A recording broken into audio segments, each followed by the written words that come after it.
अस्सलाम वालेकुम नाज़रीन, आप देख रहे हैं व्यूज़ मैटर और मैं हूं अली डार। आज की इस वीडियो में हम बात करेंगे खैबर पख्तूनख्वा के ज़िले बटग्राम के इलाके पाश्तो में पेश आने वाले अफसोसनाक वाक़े के हवाले से। बहुत ही अफसोसनाक हादसा है। आपको मालूम है कि वहां पर एक चेयर लिफ्ट, जिसको डोली भी कहा जाता है, वहां पर इस वक्त वो इस वीडियो के बनाए जाने तक वो हवा में मुअल्लक है। वालिदैन अपने बच्चों को उस लिफ्ट में देख रहे हैं कि क्या वो जानबर हो सकते हैं, नहीं हो सकते, क्या होगा।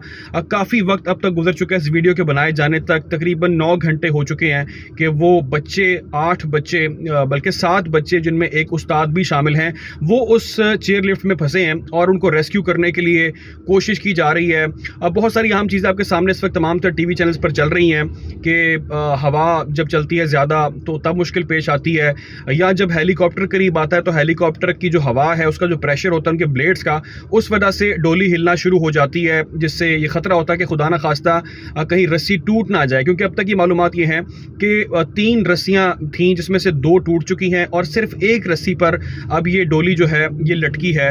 और इसका वज़न तकरीबन, इस डोली का लोगों को मिलाकर 800 किलोग्राम तकरीबन वज़न बताया जा रहा है उस डोली का, जो कि यकीनी तौर पर बहुत ज़्यादा वज़न है। ये तकरीबन नाज़रीन 2000 फुट की बुलंदी पे है। कोई इसको 1500 फुट कह रहा है, कोई इसको 2300 फुट कह रहा है, कोई इसको 1000 फुट भी बता रहा है। मुख्तलिफ चीज़ें हैं, लेकिन इसके नीचे खाई है। अच्छा, जो मैंने आपके साथ इंपॉर्टेंट बात करनी है इस पूरे अफसोसनाक खबर के हवाले से, हम सब दुआ कर रहे हैं, अल्लाह करे, हमारी सबकी कौम की दुआएं हैं कि ये लोग खैर व आफियत से इनको रेस्क्यू कर लिया जाए। यकीनी तौर पर हम ये नहीं चाहते कभी भी ऐसा ना हो कि अल्लाह ना करे कि ऐसा कोई अफसोसनाक वाक़या हमारे सामने आए। काफ़ी घंटों से वहाँ पर वो भूखे प्यासे, और कोशिश की गई कि उनको खुराक वहाँ पर मुहैया की जाए। जो लिफ्ट में फंसे बच्चे हैं उसमें से एक बच्चा बेहोश बताया जा रहा है। काफ़ी घंटों से जो दिल का मरीज़ है बच्चा, वो बेहोश है। अच्छा, अब ये बच्चे कोई पहली बार इससे डोली से ट्रैवल नहीं कर रहे। जैसा कि आपको इस बात का इल्म हो गया होगा कि ये बच्चे तकरीबन 150 के करीब बच्चों के हवाले से बताया जाता है कि वो रोज़ की बुनियाद पर इस डोली के ज़रिए स्कूल का रुख करते हैं, स्कूल के लिए ट्रैवल करते हैं। क्योंकि जो नीचे सड़क है ट्रैवल करने के लिए एक इलाके से दूसरे इलाके के लिए, वो खस्ता हाली का शिकार है। बहुत ज़्यादा ख़राब वो रोड है, वहाँ पर ट्रैवल नहीं किया जा सकता। तो ये जो चेयर लिफ्ट चलाई जा रही है नाज़रीन, इसको अपनी मदद आपके तहत वहाँ के मकामी जो अफराद हैं वो प्राइवेटली इसको रन कर रहे हैं, और इसका इस्तेमाल काफ़ी अरसे से किया जा रहा है। अच्छा, मैं आपके सामने चंद सवालात रखता हूँ, और मैं सवालात रखने से पहले एक बार फिर ये दुआ करता हूँ कि अल्लाह करे पूरी कौम की दुआ कबूल हो जाए, और उन बच्चों को और उस उस्ताद को जिन्होंने इतना मुश्किल वक्त देख लिया, इतनी तकलीफ़ देख ली है, वो खैर व आफियत से रेस्क्यू हो जाए और ये सक्सेसफुल ऑपरेशन हो जाए। क्योंकि अब से कुछ देर बाद रात होने जा रही है, रात के चैलेंजेस और होंगे इस वीडियो के बनाए जाने तक, और हो सकता है अल्लाह करे कि इस वीडियो के आप तक पहुंचने तक उनको रेस्क्यू कर लिया गया हो।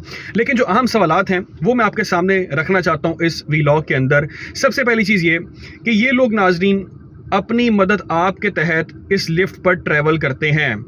मैं ये जानना चाहता हूँ हुकाम बाला से कि हम क्यों किसी बड़े साने का इंतज़ार करते हैं, किसी ट्रेजेडी का हम क्यों इंतज़ार करते हैं कि कब कोई ऐसा हादसा हो तो अब हम उसके बाद अहकामात जारी कर दें कि यहाँ पर जितने भी आसपास की लिफ्ट्स हैं उनकी जो मुरम्मत है उसका काम किया जाए।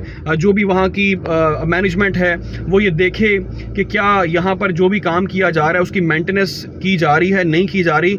हम हमेशा किसी ना किसी ऐसे हादसे का वेट करते हैं, खा वो खुले मैन होल हो या कोई भी ऐसी चीज़ हो, उसके बाद हम फ़ौरन स्टेप्स लेते हैं, हरकत में आते हैं हमारे हुकाम बाला।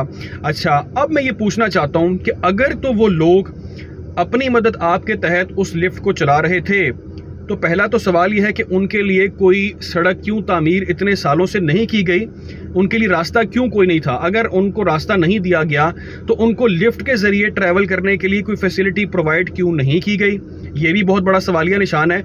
अगर आपने उनको फैसिलिटी प्रोवाइड नहीं की तो जो उन्होंने अपनी लिफ्ट्स का जो आगाज़ किया प्राइवेटली अपने तौर पर, उसकी मेंटेनेंस को आपने क्यों यकीनी नहीं बनाया। अगर आपने परमिशन दी, आपने उनको अलाउ किया, तो उसकी मेंटेनेंस को क्यों आपने इस काबिल नहीं समझा कि आप उसको चेक एंड बैलेंस रखें और वहाँ पर कोई ऐसा अफसोसनाक वाक़या पेश ना आए। तो ये बहुत सारे सवालात हैं जो इस वक्त सामने आ रहे हैं। और सबसे इंपॉर्टेंट चीज़ नाज़रीन ये کہ وہاں کے جو مقامی افراد ہیں وہ یقینی طور پر اب جو ہماری پاک فوج ہے وہ میدان میں آ چکی ہے، وہ بھرپور کوشش کر رہے ہیں. یہاں پہ اس وقت تو ہر بندہ اپنی رائے دے رہا ہے، ایکسپرٹ بنا ہوا ہے، کیوں ایسے نہیں کر لیتے، ویسے نہیں کر لیتے.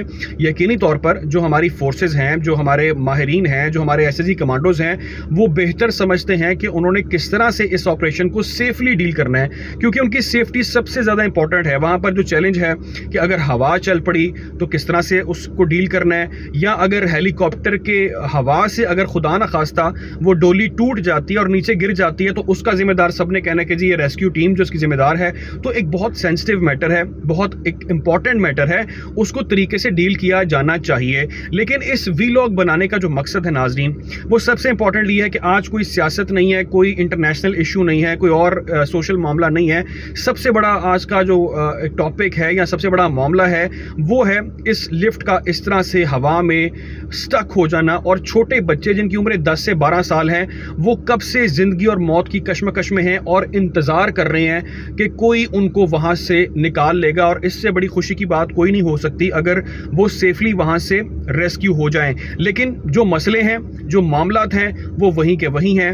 ہمیں یہ چاہیے کہ اس پر ہم زور دیں، ہمارے حکام بالا کو چاہیے کہ اس پر وہ اپنی تصحیح کریں کہ کیوں آخر ایسے معاملات کا وہ انتظار کرتے ہیں، کیوں پہلے چیک اینڈ بیلنس نہیں رکھا جاتا، کیوں پہلے اس کے حوالے سے کوئی اقدامات نہیں کیے جاتے. لوگ اپنی مدد آپ کے تحت اتنے چھوٹے چھوٹے بچوں کو اسکول جیسی ایک بنیادی جو ہم چیز ہے ہمارے لیے تعلیم حاصل کرنا، اس کے لیے دوسرے علاقوں میں بھیجتے ہیں، دور دراز علاقوں میں بھیجنا ان کی مجبوری ہے. تو اس کے لیے تمام تر جو حکام بالا ہیں وہ اس کے ذمہ دار ہیں، اور اس کے لیے ان کو ہر حال میں سٹیپس لینے چاہیے. ان کے قریب سکول ہونے چاہیے، اگر ان کے قریب سکولز نہیں ہیں تو ان کو آپ سڑک پرووائڈ کریں. اگر آپ ان کو سڑک پرووائڈ نہیں کر سکتے تو کم از کم آپ ان کو لفٹ جو وہ استعمال کر رہے ہیں آپ ان کو اچھی لفٹس پرووائڈ کریں، جو کہ ان کا بیسک رائٹ ہے ایز اے پاکستانی. خیر ناظرین، ہماری دعا ہے اللہ کرے کہ وہ بچے خیر و عافیت سے ریسکیو ہو جائیں، اور خدا نہ کرے کہ ہمارے سامنے کوئی بھی کسی بھی طرح کی افسوسناک خبر آئے. خیال رکھیں، دعا میں یاد رکھیں. اللہ حافظ.